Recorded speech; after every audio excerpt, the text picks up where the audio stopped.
on the grind trying to get that 10,000 hours in. That's a very popular concept, and it's applied to art a lot. And I believe it's complete nonsense, at the very least misleading, because I've been in school for way more than 10,000 hours and I still can't do long division. So that shows there's some inaccuracies to the concept. And to achieve the level of mastery of, let's say, a Mark Brunette or a Kim Jong-un, rest in peace, there needs to be some secret sauce. And I'm just dumb enough to try and attempt this crazy process to try and find that secret sauce so I can get good in front of your very eyes. You already know there's two ways I can tackle this. One of them being dick swinging, guns blazing, head in the dirt, just grinding away at fundamentals. And then there's also Master Oogway, slow and steady wins the race, journey of 1,000 miles with a single step type vibe, right? And you know what I'm gonna pick, and it's for sure not guns blazing. I'm not doing that. Sucks. I'm not gonna do that. I've done it before and it's torture.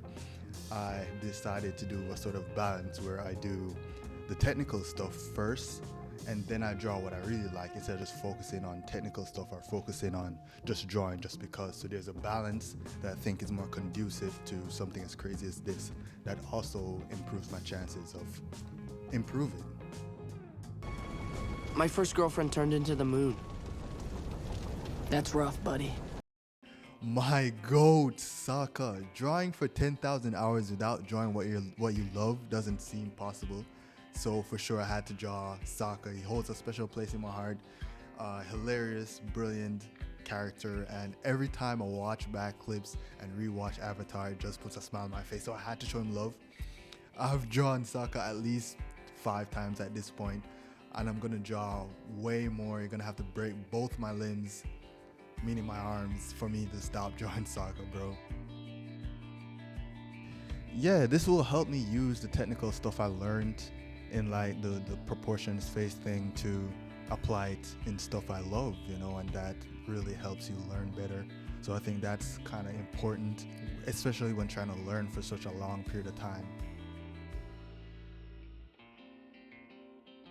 I came along because I wanted to make sure you got through the Serpent's Pass safely. But now I need to get back to the other Kyoshi warriors. So you came along to protect me? Listen, I'm really sorry about last night. We were talking and saying things. I just got carried away, and before I knew it, You talk too much.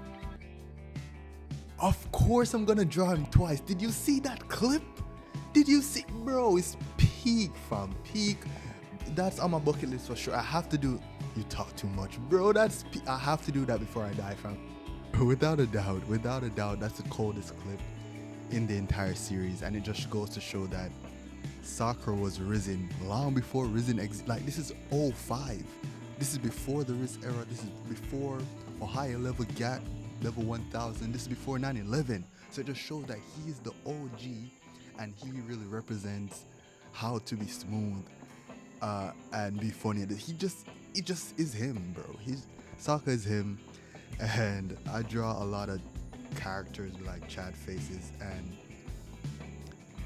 I don't know how it took so long for me to realize that Sokka is the ultimate Chad, and he's probably the only one that can go toe to toe with Chad Shrek. And Chad Shrek does have some crazy riz, but Sokka is definitely peak.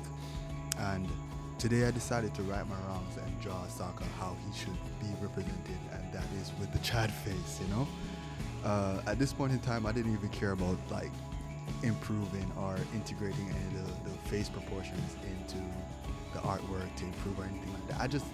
This just came directly from the soul. This is how I was feeling, and this passion and stuff like this is why art is so fun. You get to just do stupid stuff that you enjoy. So yeah, Sokka is peak, and who knows, he might be the third face in this video. Who knows? How did this video turn into a video about Sokka, by the way? I don't even know. It's about like grinding and like achieving that 10,000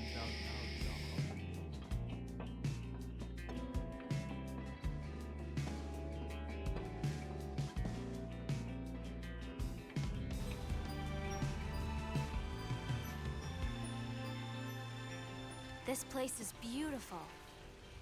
Yeah, she is. Going back to like improving and moving towards gaining more hours, in this third one, I decided I wanted to have more of a unique angle in the face when drawing this one. I didn't want it to be anything easy. I want it to be something that I could learn from, because we are trying to improve, trying to find that balance.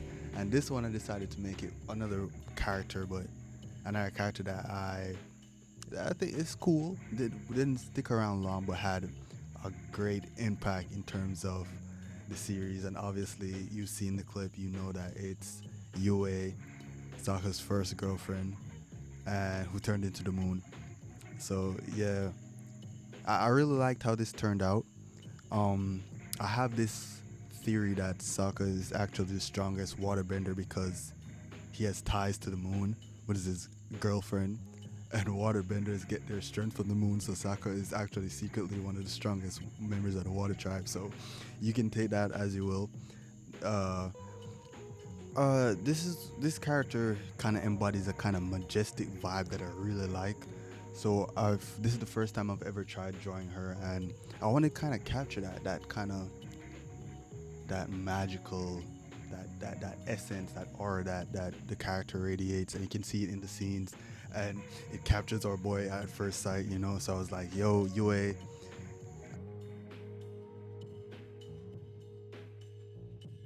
I did actually not flip the canvas, so if I flip the canvas, she turns into an alien. But if you don't flip the canvas, it looks really good. So there's that.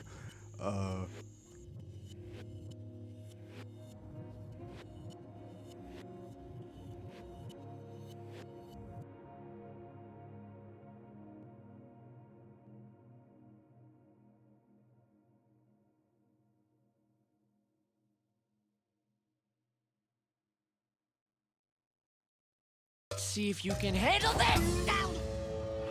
Oh! That does it!